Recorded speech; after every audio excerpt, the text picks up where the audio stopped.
जय हिंद दोस्तों, welcome to my YouTube channel. दोस्तों, पिछले वीडियो में हम लोग प्रैक्टिस सेट 7 को कंप्लीट किए थे। आज के वीडियो में हम लोग प्रैक्टिस सेट 8 को कंप्लीट करने वाले हैं। तो चलिए प्रैक्टिस सेट को शुरू करते हैं और देखते हैं कि पहला क्वेश्चन क्या है। तो दोस्तों, पहला क्वेश्चन है साथियों कि ऋग्वेद के कौन सी मंडल में ऋग्वेद के कौन सी मंडल में सोम देवता की चर्चा है। ऋग्वेद के कौन सी मंडल में सोम देवता की चर्चा है। तो दोस्तों, इसका राइट आंसर हो जाएगा ऑप्शन नंबर ए, 9वें मंडल में। 9वें मंडल में जो है दोस्तों सोम देवता की चर्चा है। दोस्तों, ऋग्वेद में टोटल मंडलों की संख्या 10 है। टोटल मंडलों की संख्या जो है 10 है। और ऋग्वेद में टोटल सूक्तों की संख्या जो है 128 है। तथा इसमें टोटल ऋचाओं की संख्या जो है 10,580 है। इस बात को आप लोग ध्यान में रखिएगा। तो दोस्तों, इस तरह ऋग्वेद में मंडलों की संख्या 10 है, सूक्तों की संख्या 128 है और ऋचाओं की संख्या 10,580 है। और दोस्तों, ऋग्वेद के ज्ञानी को होत्रु कहा जाता है। ऋग्वेद के ज्ञानी को होत्रु कहा जाता है। इस तरह दोस्तों, तो ऋग्वेद के 9वें मंडल में सोम देवता की चर्चा है। चलिए क्वेश्चन नंबर 2 को देखते हैं। तो क्वेश्चन नंबर 2 है दोस्तों कि पहली जैन संगीति कब हुई थी। पहली जैन संगीति कब हुई थी। तो दोस्तों, इसका राइट आंसर हो जाएगा ऑप्शन नंबर बी, 300 ईसा पूर्व में। पहली जैन संगीति 300 ईसा पूर्व में हुई थी। दोस्तों, ये कहाँ हुई थी। तो यह जो है पाटलिपुत्र में हुई थी, यानी कि अभी वर्तमान में पटना में हुई थी। और इसकी अध्यक्षता जो है स्थूल बाहु ने किया था। इसकी अध्यक्षता स्थूल बाहु जो है किए थे। और दोस्तों, इसमें एक पुस्तक की रचना हुआ जिसका नाम है 12 अंग। और इसी जैन संगीति में 12 अंग नामक पुस्तक की रचना हुआ और रचनाकार थे भद्रबाहु। तो भद्रबाहु के द्वारा पुस्तक की रचना किया गया जिसका नाम है 12 अंग, जो कि जैन धर्म से संबंधित है। और यह पहली बौद्ध संगीति पाटलिपुत्र में हुई। अध्यक्षता इसका स्थूल बाहु ने किया। दोस्तों, टोटल जैन संगीति 2 हुआ, यानी कि 2 बार टोटल जैन संगीति हुआ। तो पहली जैन संगीति 300 ईसा पूर्व में हुआ और दूसरी जैन संगीति 6 ईसा पूर्व में हुआ। 6ठी शताब्दी में हुआ। तो इस तरह दोस्तों, ये सेकंड जैन संगीति 6ठी शताब्दी में हुआ। और यह कहाँ हुआ। तो यह गुजरात के वल्लभी में हुआ। गुजरात के वल्लभी में हुआ। चलिए क्वेश्चन नंबर 3 को देखते हैं। तो क्वेश्चन नंबर 3 है कि नाथ संप्रदाय की स्थापना किसने किया। नाथ संप्रदाय की स्थापना किसने किया। तो दोस्तों, इसका राइट आंसर हो जाएगा ऑप्शन नंबर ए, मत्स्येंद्र नाथ। नाथ संप्रदाय की स्थापना मत्स्येंद्र नाथ ने किया 10वीं शताब्दी में। 10वीं शताब्दी में मत्स्येंद्र नाथ के द्वारा नाथ संप्रदाय की स्थापना किया। लेकिन दोस्तों, इस संप्रदाय को व्यापक प्रचार प्रसार बाबा गोरखनाथ ने किया। व्यापक प्रचार प्रसार बाबा गोरखनाथ ने किया। चलिए क्वेश्चन नंबर 4 को देखते हैं। तो क्वेश्चन नंबर 4 है कि पानीपत का प्रथम युद्ध कब हुआ। पानीपत का प्रथम युद्ध कब हुआ। तो दोस्तों, इसका राइट आंसर हो जाएगा ऑप्शन नंबर सी, 1526 में हुआ। पानीपत का प्रथम युद्ध और किनके बीच में हुआ। तो बाबर और इब्राहिम लोदी के बीच में हुआ। बाबर और इब्राहिम लोदी। तो बाबर और इब्राहिम लोदी के बीच में पानीपत का प्रथम युद्ध हुआ 1526 ईस्वी में। चलिए क्वेश्चन नंबर 5 को देखते हैं। तो क्वेश्चन नंबर 5 है कि बाबर ने अपनी आत्मकथा किस पुस्तक में लिखा है। बाबर ने अपनी आत्मकथा किस पुस्तक में लिखा है। तो दोस्तों, इसका राइट आंसर हो जाएगा ऑप्शन नंबर बी, तुजुक ए बाबरी। तुजुक ए बाबरी नामक पुस्तक में बाबर ने अपनी आत्मकथा लिखा है, इसलिए right answer option number B सही हो जाएगा। चलिए क्वेश्चन नंबर 6 को देखते हैं। तो क्वेश्चन नंबर 6 साथियों कि भारत में चिश्ती संप्रदाय की स्थापना किसने किया। भारत में चिश्ती संप्रदाय की स्थापना किसने किया। तो दोस्तों, इसका राइट आंसर हो जाएगा option number D, Moinuddin Chishti. Moinuddin Chishti. दोस्तों, इनका फुल नाम है ख्वाजा मोइनुद्दीन चिश्ती। तो इनके द्वारा भारत में चिश्ती संप्रदाय की स्थापना किया, इसलिए right answer option number D सही है। चलिए क्वेश्चन नंबर 7 को देखते हैं। तो क्वेश्चन नंबर 7 है कि कांग्रेस भीख मांगने वाली संस्था है, यह कथन किसका है। कांग्रेस भीख मांगने वाली संस्था है, यह कथन किसका है। तो दोस्तों, इसका राइट आंसर हो जाएगा option number B, Aurobindo Ghosh. Aurobindo Ghosh के द्वारा दोस्तों यह कहा गया कि कांग्रेस भीख मांगने वाली संस्था है। चलिए क्वेश्चन नंबर 8 को देखते हैं। तो क्वेश्चन नंबर 8 है कि बंगाल विभाजन कब हुआ। बंगाल विभाजन कब हुआ। तो दोस्तों इसका राइट आंसर हो जाएगा ऑप्शन नंबर ए 1905। 1905 में अंग्रेजों ने दोस्तों बंगाल के विभाजन किया, इसलिए इसका राइट आंसर होगा 1905 बंगाल विभाजन हुआ। और कौन जो है घोषणा किया, तो दोस्तों लॉर्ड कार्जन के द्वारा। लॉर्ड कार्जन लॉर्ड कर्जन ने दोस्तों 1905 में यह घोषणा किया कि बंगाल का विभाजन किया जाएगा और पूरे बंगाल को जो है दो भागों में बांटा जाएगा, पूर्वी बंगाल तथा पश्चिमी बंगाल। दोस्तों पूर्वी बंगाल में मुसलमानों की संख्या ज़्यादा रखा, पश्चिमी बंगाल में मुसलमानों की संख्या कम रखा और हिंदुओं की संख्या ज़्यादा रखा। दोस्तों अभी की बात करें वर्तमान में, तो पूर्वी बंगाल अभी जो है बांग्लादेश बन चुका है और पश्चिमी बंगाल अभी भारत में है। चलिए क्वेश्चन नंबर 9 को देखते हैं। तो क्वेश्चन नंबर 9 है कि ब्रिटेन के राजा जॉर्ज पंचम भारत कब आया। ब्रिटेन के राजा जॉर्ज पंचम भारत कब आया। तो दोस्तों इसका राइट आंसर हो जाएगा ऑप्शन नंबर सी 1911।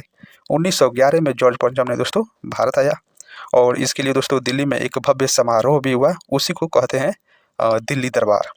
तो दोस्तों जब यह भारत आया तो दिल्ली में दिल्ली दरबार लगा और उसमें 3 बातें कही गई, जिसमें पहला बात था कि बंगाल विभाजन को रद्द कर दिया गया, दूसरा यह घोषणा था कि बंगाल से बिहार को अलग किया जाएगा और तीसरा घोषणा था कि राजधानी को कोलकाता से दिल्ली स्थानांतरित किया जाएगा। तो जब दोस्तों जॉर्ज पंचम ने आया भारत में तो कितने प्रकार की घोषणा हुई, 3 प्रकार की। और दोस्तों इस तरह यह सभी के सभी जो घोषणाएं 1 जनवरी 1912 को लागू हो।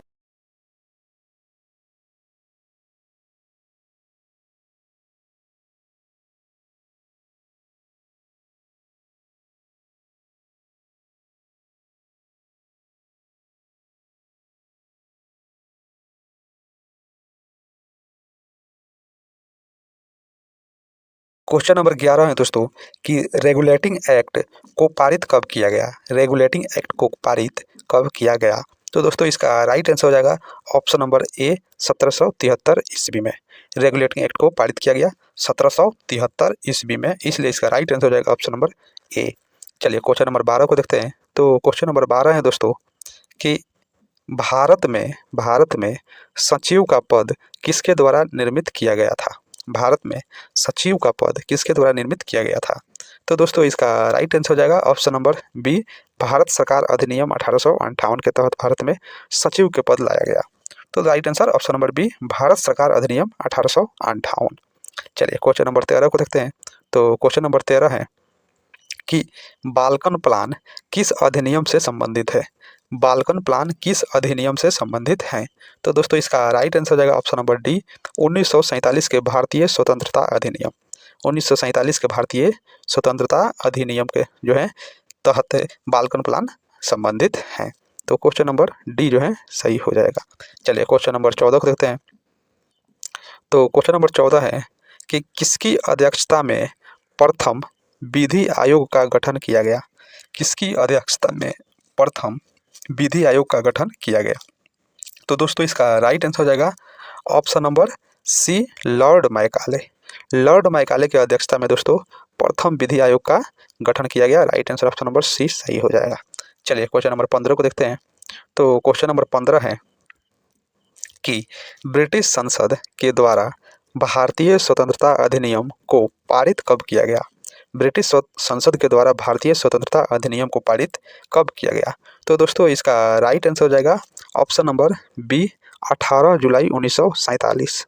18 जुलाई 1947 को ब्रिटिश संसद के द्वारा भारतीय स्वतंत्रता अधिनियम को पारित किया गया। चलिए क्वेश्चन नंबर 16 का देखते हैं। तो क्वेश्चन नंबर 16 है दोस्तों कि पृथ्वी का विषुवतीय व्यास कितना है। पृथ्वी का विषुवतीय व्यास कितना है। तो दोस्तों इसका राइट आंसर हो जाएगा ऑप्शन नंबर ए 12,750 किलोमीटर पृथ्वी का विषुवतीय व्यास है। दोस्तों ऑप्शन नंबर बी पर ध्यान दें तो ये जो है पृथ्वी का ध्रुवीय व्यास है। पृथ्वी का ध्रुवीय व्यास। तो इस तरह दोस्तों पृथ्वी का विषुवतीय व्यास 12,750 किलोमीटर और पृथ्वी का ध्रुवीय व्यास 12,714 किलोमीटर है। चलिए क्वेश्चन नंबर 17 को देखते हैं। तो क्वेश्चन नंबर 17 है दोस्तों कि लिबनिटर्स पर्वत कहाँ है। लिबनिटर्स पर्वत कहाँ है। काफ़ी फेमस क्वेश्चन है दोस्तों कि लिबनिटर्स पर्वत कहाँ है। तो दोस्तों इसका राइट आंसर हो जाएगा ऑप्शन नंबर सी चंद्रमा। चंद्रमा पर दोस्तों लिबनिटर्स पर्वत हैं। दोस्तों बात करें चंद्रमा पर यह कहाँ है, तो यह चंद्रमा के दक्षिणी ध्रुव पर है। चंद्रमा के दक्षिणी ध्रुव पर यह जो है लिबनेटस पर्वत है और इसकी ऊंचाई जो है दोस्तों 10,668 मीटर है। 10,668 मीटर इसकी ऊंचाई है और यह चंद्रमा के दक्षिणी ध्रुव पर है लिबनेटस पर्वत। चलिए क्वेश्चन नंबर 18 को देखते हैं। तो क्वेश्चन नंबर 18 है कि दक्षिणी गोलार्ध में सबसे बड़ा दिन कब होता है? दक्षिणी गोलार्ध में सबसे बड़ा दिन कब होता है? तो दोस्तों इसका राइट आंसर हो जाएगा ऑप्शन नंबर बी, 22 दिसंबर को। 22 दिसंबर को दक्षिणी गोलार्ध में सबसे बड़ा दिन होता है। तो right answer option number A जो है सही हो जाएगा। चलिए क्वेश्चन नंबर 19 को देखते हैं। तो क्वेश्चन नंबर 19 है दोस्तों कि पृथ्वी के भूप्रपटी में, जिसको अंग्रेजी में क्रस्ट कहते हैं, तो पृथ्वी के भूप्रपटी यानी कि क्रस्ट में ऑक्सीजन की कितनी मात्रा है? तो दोस्तों इसका राइट आंसर हो जाएगा ऑप्शन नंबर डी, 46.60% ऑक्सीजन की मात्रा है पृथ्वी के भूप्रपटी में, इसलिए इसका right answer option number D सही है। और दोस्तों क्वेश्चन नंबर 20 है दोस्तों, पृथ्वी के केंद्रीय भाग, जिसे अंग्रेजी में कोर बोला जाता है, पृथ्वी के केंद्रीय भाग यानी कि कोर क्या चीज का बना हुआ है? तो दोस्तों इसका राइट आंसर हो जाएगा ऑप्शन नंबर बी, निकेल और फेरस। पृथ्वी के केंद्रीय भाग यानी कि कोर निकेल और फेरस का जो है बना हुआ है, इसलिए right answer option number B सही हो जाएगा। चलिए क्वेश्चन नंबर 21 को देखते हैं। तो क्वेश्चन नंबर 21 है दोस्तों कि अर्थव्यवस्था में मुद्रास्फीति का अर्थ क्या होता है? यानी कि इकोनॉमी में मुद्रास्फीति का अर्थ क्या होता है? बहुत ही फेमस क्वेश्चन है दोस्तों। तो इसका राइट आंसर हो जाएगा ऑप्शन नंबर ए, महंगाई का बढ़ना। महंगाई का बढ़ना, महंगाई जब बढ़ जाता है दोस्तों तो इसे अर्थव्यवस्था में मुद्रास्फीति कहा जाता है। इसमें वस्तु का दाम बढ़ जाता है तथा रुपये का जो है वैल्यू नीचे गिरने लगता है, तो इसे दोस्तों अर्थव्यवस्था में मुद्रास्फीति कहा जाता है। इसका अर्थ हुआ महंगाई का बढ़ना। तो right answer option number A सही हो जाएगा। चलिए क्वेश्चन नंबर 22 को देखते हैं। तो क्वेश्चन नंबर 22 है साथियों कि अर्थव्यवस्था में विकास का सिद्धांत के प्रतिपादक कौन है? अर्थव्यवस्था में विकास का सिद्धांत के प्रतिपादक कौन है? तो दोस्तों इसका राइट आंसर हो जाएगा ऑप्शन नंबर सी, दादा भाई नौरोजी। दादा भाई नौरोजी के द्वारा दोस्तों अर्थव्यवस्था में विकास का सिद्धांत दिया गया, इसलिए right answer option number C सही हो जाएगा। क्वेश्चन नंबर 23 को देखते हैं। तो क्वेश्चन नंबर 23 है, क्वेश्चन नंबर 23 है दोस्तों कि टैरिफ का अर्थ क्या होता है? टैरिफ का अर्थ क्या होता है? तो ऑप्शन नंबर ए है कि किसी देश द्वारा आयात पर लगाया गया टैक्स, बी है किसी देश द्वारा निर्यात पर लगाया गया टैक्स, सी है किसी देश द्वारा आयात और निर्यात दोनों पर लगाया गया टैक्स, और डी है किसी देश द्वारा जीडीपी पर लगाया गया टैक्स। तो दोस्तों इसका राइट आंसर हो जाएगा ऑप्शन नंबर ए, किसी देश द्वारा आयात पर लगाया गया टैक्स। दोस्तों इसका right answer option number A सही हो जाएगा। किसी देश के द्वारा आयात पर लगाए गए टैक्स को टैरिफ कहा जाता है। चलिए क्वेश्चन नंबर 24 को देखते हैं। तो क्वेश्चन नंबर 24 है कि सेंद्रीय उर्वरक कारखाना कौन सी पंचवर्षीय योजना के तहत स्थापित किया गया है? सेंद्रीय उर्वरक कारखाना कौन सी पंचवर्षीय योजना के तहत स्थापित किया गया है? तो दोस्तों इसका राइट आंसर हो जाएगा ऑप्शन नंबर डी, फर्स्ट। पहली पंचवर्षीय योजना के तहत जो है दोस्तों सेंद्रीय उर्वरक कारखाना को स्थापित किया गया। दोस्तों आप लोगों को बताना है कमेंट बॉक्स में कि सेंद्रीय उर्वरक कारखाना कहाँ है। चले क्वेश्चन नंबर 25 को देखते हैं। क्वेश्चन नंबर 25 है दोस्तों कि निक्की किस देश के शेयर मार्केट हैं? निक्की किस देश के शेयर मार्केट हैं? तो दोस्तों इसका राइट आंसर हो जाएगा option number A, Japan. Nikki जो है जापान देश के शेयर मार्केट है और यह दोस्तों जापान के शहर टोक्यो में है। जापान के शहर टोक्यो में है निक्की। तो इस तरह निक्की जो है दोस्तों जापान के शेयर मार्केट हैं।